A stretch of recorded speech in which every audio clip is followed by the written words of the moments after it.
ரொம்பவே பர்ஃபெக்டான ஒரு சூப்பரான பொங்கல் ரொம்ப ஈஸியான மெத்தடில் செஞ்சு காமிச்சிருக்கேன். கல்யாணங்களில் வைக்கக்கூடிய அளவுக்கு நல்ல டேஸ்ட்டாக இருக்கும்.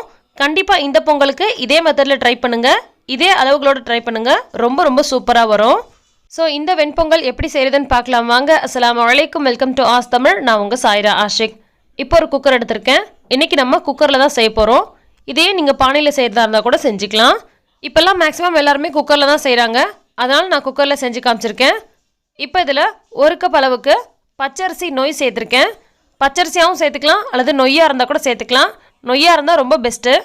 நொய்யாக இருந்தால் அந்த பொங்கலோட டெக்ஸ்சர் ரொம்ப பர்ஃபெக்டாக வரும். மெஷரிங் கப்போ அல்லது டம்ளரோ அல்லது சாதாரண எந்த கப்பாக இருந்தாலும் பரவாயில்ல.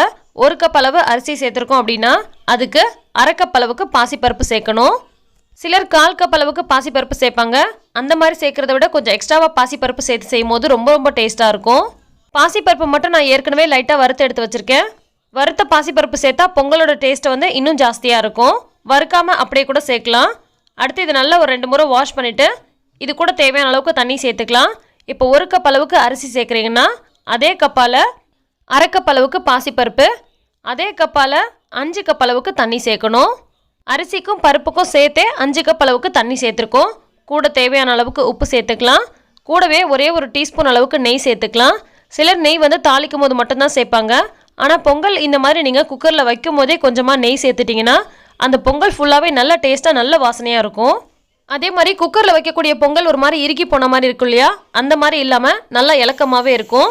இப்போ குக்கரை மூடிட்டு இதை ஒரு 3லேருந்து 4 விசில் போல் விட்டுக்கலாம். நான் நொய் சேர்த்துருக்கனால 4 விசில் விட்டுக்கிறேன். நீங்கள் வந்து அந்த முழு பச்சரிசியாக சேர்க்குறீங்கன்னா 5 விசில் கூட விட்டுக்கலாம். இப்போ ப்ரெஷர் போனதுக்கப்புறமா ஓப்பன் பண்ணி பார்க்கலாம். பாருங்கள், ரொம்பவே பர்ஃபெக்டாக வந்திருக்கு. இதை ஒரு முறை நல்லா கிளறி விட்டுக்கலாம். இது கூட நம்ம நெய் சேர்த்துக்கனால இது வந்து காஞ்சி ஒரு மாதிரி ட்ரை ஆகாது. இதே மாதிரியே நல்லா அந்த குழகுழப்பு தன்மையோட இலக்கமாகவே இருக்கும். இப்போ நம்ம நெய் விட்டு இதை தாளிச்சிக்கலாம்.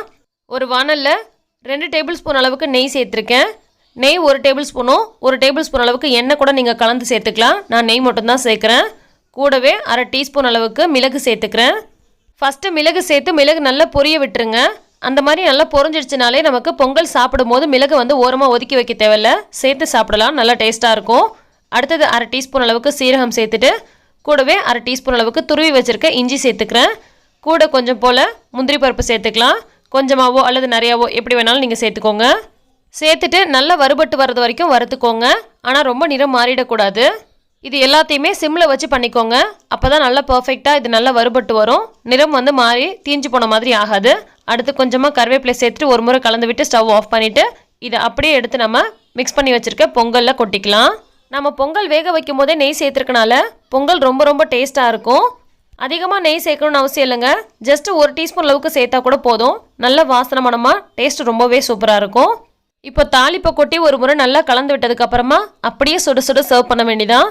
தேங்காய் சட்னியோட வச்சு சர்வ் பண்ணனா அல்லது சாம்பாரோட சர்வ் பண்ணனா ரொம்ப ரொம்ப சூப்பராக இருக்கும் சாப்பிட்றதுக்கு. கண்டிப்பாக நான் சொன்ன அளவுகளை நீங்களும் செய்யுங்க. ரொம்பவே பர்ஃபெக்டாக வரும். இதே நீங்கள் குக்கரில் இல்லாமல் சட்டியில் செய்ய போகிறீங்க அப்படின்னு சொன்னால் தண்ணி கொஞ்சம் எக்ஸ்ட்ராவாக வச்சுக்கோங்க. நிறைய பேர் வீட்டில் இப்போல்லாம் விறகடுப்பு இல்லாதனால குக்கரில் தான் செய்கிறாங்க. அதனால் நான் இன்றைக்கி குக்கரில் செஞ்சு காமிச்சிருக்கேன்.